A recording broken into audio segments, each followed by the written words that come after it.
a lo que es, a lo que es pues la historia del Bronx. Que para los que no sepan qué es el Bronx, el contexto es realmente fácil. Digamos que aquí en Bogotá hubo una zona denominada primero el Cartucho, en donde se reunían pues muchos recicladores y muchas personas adictas, ¿sí? Adictas pues al tema de las drogas y demás, a los psicoactivos. Después de que quitaron el cartucho, pues porque lo hizo quitar, para que me entiendan, era una super olla. Sí, que es una super olla, básicamente es un lugar donde va muchísima gente a consumir estupefacientes. Después de eso, se creó lo que es el Bronx, la famosa L. Esa ya no existe, pero vamos a ver la historia de la L. ¿Por qué? Porque me parece un tema interesante de reaccionar. Entonces, vamos a estar reaccionando a este videito. Ya lo coloco por acá. El origen del Bronx. Listo. Nosotros los clientes nos dicen que nuestra vida no vale nada, pero nosotros somos humanos, como cualquiera, tengamos o no tengamos, somos humanos, que es lo importante. En ese cuerpo hay algo de Dios y si hay algo de Dios es humano.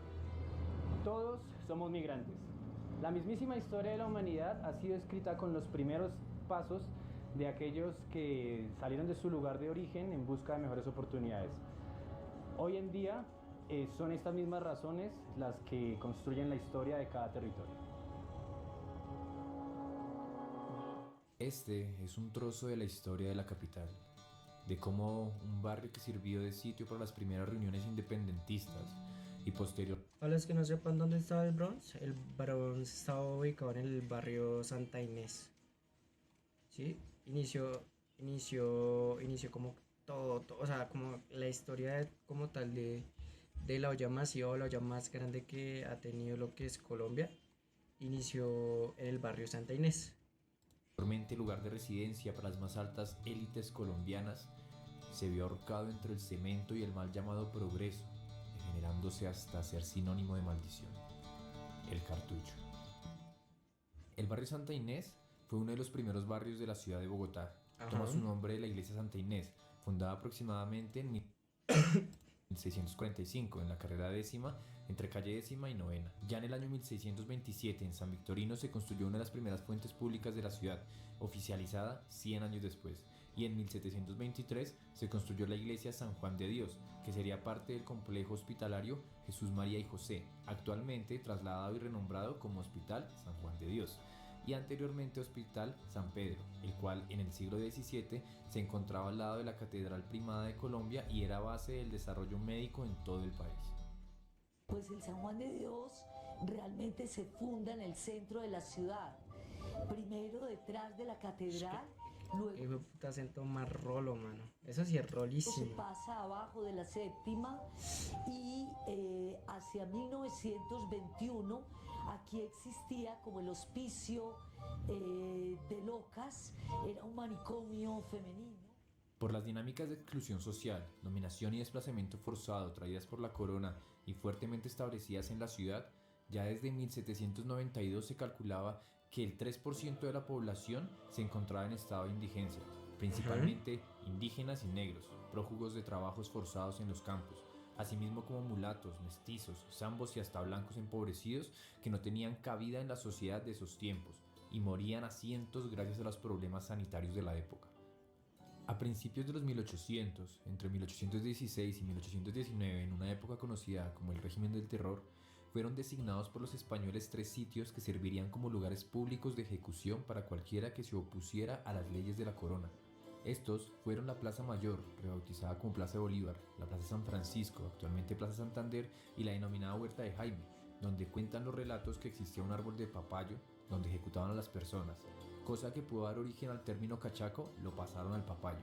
Actualmente, de este sitio solo queda el recuerdo dejado en la Plaza de los Mártires, cuyo obelisco se levanta en honor a todos los rebeldes que lucharon por la independencia. En sus costados están escritos algunos nombres como La Pola, Antonio Santos, Mercedes Abrego, Camilo Torres, Francisco José de Caldas, Jorge Tadeo Lozano y otros mártires de la época, que fueron asesinados en estos sitios. Fue tomada esta foto hace 118 años, pero no sabemos por quién. Mucho Como dato tiempo, curioso weón. les cuento que este es el 1910, la de tiempo.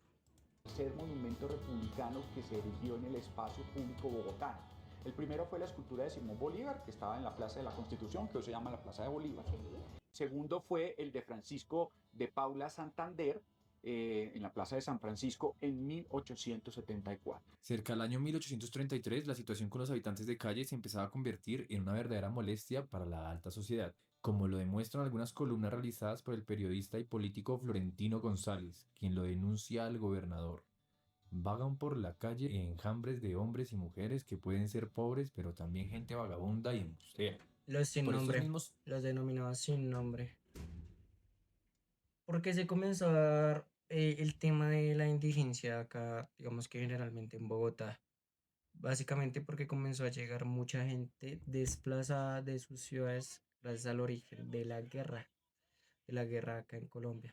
tiempos, por orden del jefe de la policía de la ciudad Ventura Humada, se llevó a la fuerza a los, y cito, vagos y gente sin oficio para que realizaran labores forzadas en los talleres de artesanos del ejército. Asimismo, capturaban a las prostitutas, quienes eran conducidas a realizar labores, y cito, más limpias. Y eso es lo que nosotros queremos, que nos comprendan y nos vean. No traten de exterminarnos como nos están exterminando escuadrones de limpieza social por todas partes. Si nos quitamos de un andén, porque Qué duro. todos vamos en un andén y nos metemos debajo de un puente, allá nos matan debajo de un puente, allá nos acribillan, nosotros no tenemos armas, las únicas armas que tenemos es el mugre. Qué duro, weón, como en esos tiempos estaba mal visto como tal la indigencia. No, y yo creo que todavía, ¿no? O sea, todavía está mal visto como el término del indigente, ¿no? Pues porque son personas que no, normalmente no se bañan o ese tipo de cosas, ¿sí? Y la gente cree que los indigentes son ladrones, o pues se juzga al indigente por el sencillo hecho de que no tiene hogar, ¿no?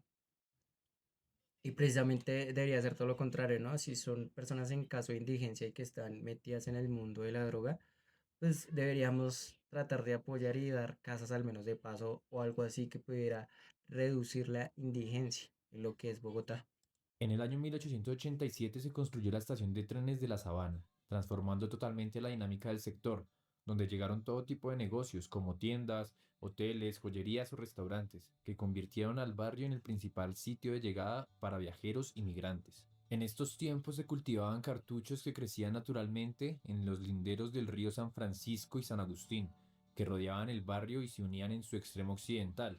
Fueron tiempos de prosperidad y crecimiento para el sector, que aunque cada vez recibía más migrantes a causa del creciente desplazamiento que se presentaba en el resto del país, fue sitio de hospedaje para algunas de las familias más acaudaladas de la ciudad. El cartucho tiene sus orígenes poco después en que un sector residencial empieza a deteriorarse. En el cartucho se empezó a poblar o empezaron a tener diferentes usos del espacio. Por ejemplo, empezaron a haber sitios de De transporte como reciclaje. flotas y al haber llegada de pasajeros, entonces aparecieron residencias en donde se quedaban ellos y el mercado alrededor de eso, como también trabajadoras y trabajadores sexuales. A principios del siglo XX, con la llegada del carro y en pos del progreso, se tomaron algunas decisiones que le dictarían sentencia y cambiarían la historia del barrio. ¿Esto fue lo más duro o lo cual cambió el barrio Santa Inés cuando llegó el carro como tal? Hasta ahora, gran parte del desarrollo urbanístico de la ciudad había estado sometida al trazo de sus ríos, pero a mediados de 1915, con la necesidad de expandir la ciudad, construir la avenida Jiménez y continuar con el trazado de la carrera sexta, se ordena la canalización del río San Francisco y San Agustín, ahogándolos con cemento para dar paso a estas avenidas. Y aunque gracias a esto se empezó a deteriorar el sector, no fue hasta entrados los años 40 que la llegada masiva de desplazados por causa de una fallida reforma agraria y la destrucción de gran parte del barrio en el Bogotazo transformaron totalmente las dinámicas del lugar, mientras muchas familias de todo el país llegaban al barrio Santa Inés, huyendo de la violencia bipartidista. Oiga, eso del Bogotazo también es algo interesante de ver, Si quieren ver algo del Bogotazo, déjenlo en los comentarios los que están en YouTube. Déjenlo en los comentarios si quieren ver algo del Bogotazo. Las familias más adineradas del sector migraban hacia los nuevos barrios del norte de la ciudad como Teusaquillo, Palermo y Chicó. Para terminar de empeorar la problemática y con la bandera del progreso, se destruyó la iglesia Santa Inés en 1957 para dar paso a la avenida Décima, terminando de encerrar el barrio entre 4 grandes avenidas y excluyéndolo del mismo centro. Yo me dedico al reciclaje por ahora, sí, pero yo en las circunstancias de la vida me cuestioné muchas cosas y entonces primero dormía en la calle, ahora pago mi dormida, pago 3.500 pesos de arriendo. Vivo en el cartucho. Ya a mediados de los años 60, según la historia que se repite en el sector, cuentan que 6 policías que se apropiaron de un cargamento de marihuana en los llanos orientales llegaron en 1968 a la zona, donde establecieron la primera banda de microtráfico, Los Bayona. Posteriormente a esta, Escúchese bien lo que acabo de decir, ¿no? Policías fueron los primeros en crear el microtráfico o en inducir el microtráfico a lo que es Bogotá y el barrio Santa Inés. llegaron muchas más, como los chinches o los llaneros. La guerra por el control del microtráfico dio comienzo. Muchas bandas se han peleado el negocio de la zona desde esos Al tiempos. deteriorarse el espacio, entonces los vecinos del sector ven que ya no es residencial, que ha cambiado su seguridad, que ya aparecen ladrones, aparecen negocios paralelos y entonces los dueños de las residencias o de las casas van abandonando el sitio, lo van alquilando a este tipo de negocios y en últimas se desentiende también la administración. Entonces, poco a poco, los nuevos pobladores van determinando sus características dependiendo de las necesidades que se presentan en el espacio. Eso por unos 10, 15 años hasta que ya las nuevas personas que ocuparon el espacio le dieron su connotación y su imaginario. Junto a estas estructuras criminales empezaron a popularizarse algunos personajes como los sombrerones, quienes eran personas vestidas con grandes sombreros y ruanas que escondían debajo escopetas hechizas y Escopetas. permanecían en la esquina de la carrera. Escopetas hechizas es básicamente escopetas súper pequeñas, que de hecho eso todavía, ese término, pues esas armas las siguen utilizando algunas bandas delincuenciales para robar precisamente acá en Bogotá. Son escopetas muy pequeñas, ¿no? Escopetas recortadas. De hecho, pues a los de YouTube yo les estaré dejando el video acá con una imagen de referencia. Con Novena, sitio conocido en estos tiempos como el Callejón de la Muerte. Bueno, la calle del Cartucho para los bogotanos es el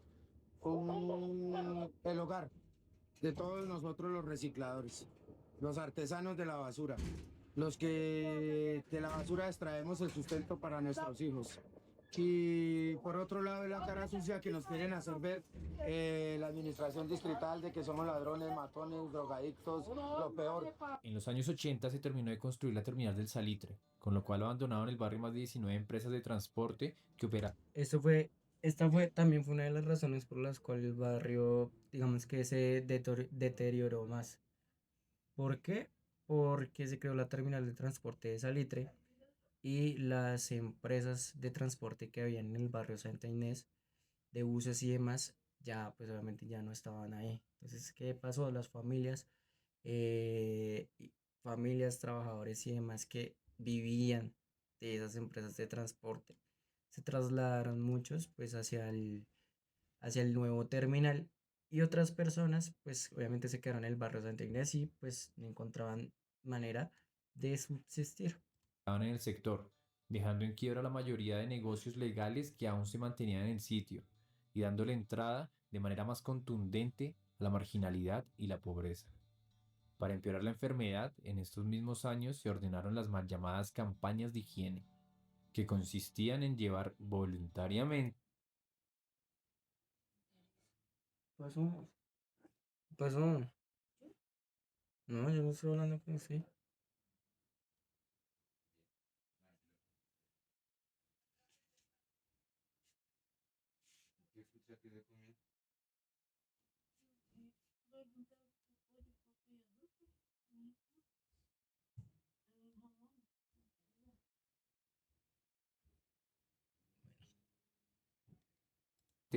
a cualquier persona que se encontrara durmiendo en las calles del centro, directo al cartucho. Ya en los años 90, la administración distrital tomó la decisión de desalojar el barrio, arrasando con muchas familias e intentando tapar con sus retroexcavadoras parte de la historia de la ciudad.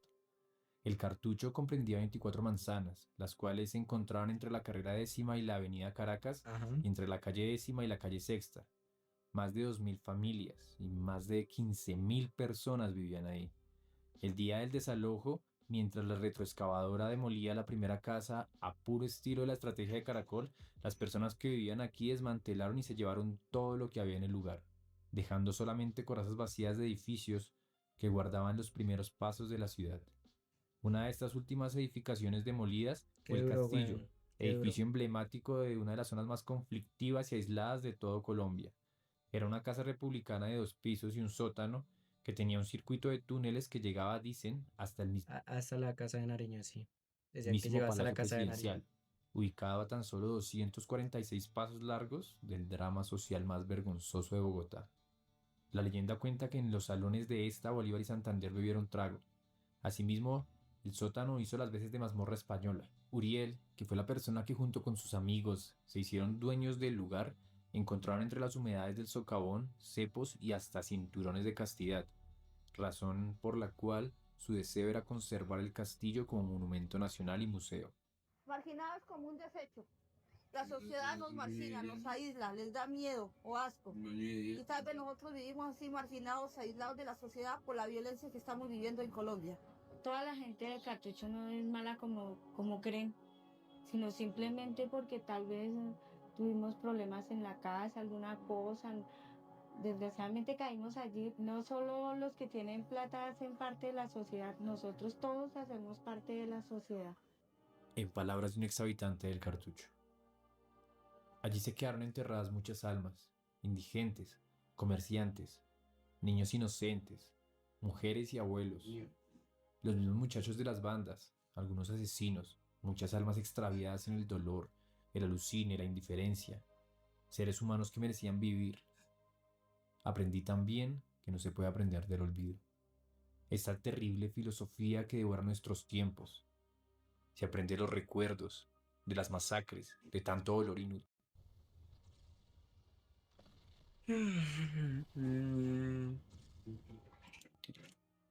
De las cosas que no se quiere volver a vivir.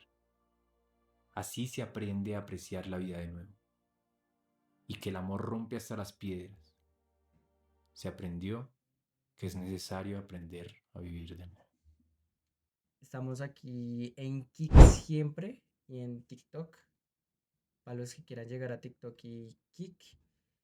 Y pues dejen en los comentarios qué video les gustaría que reaccionáramos en directo o ver. La buena.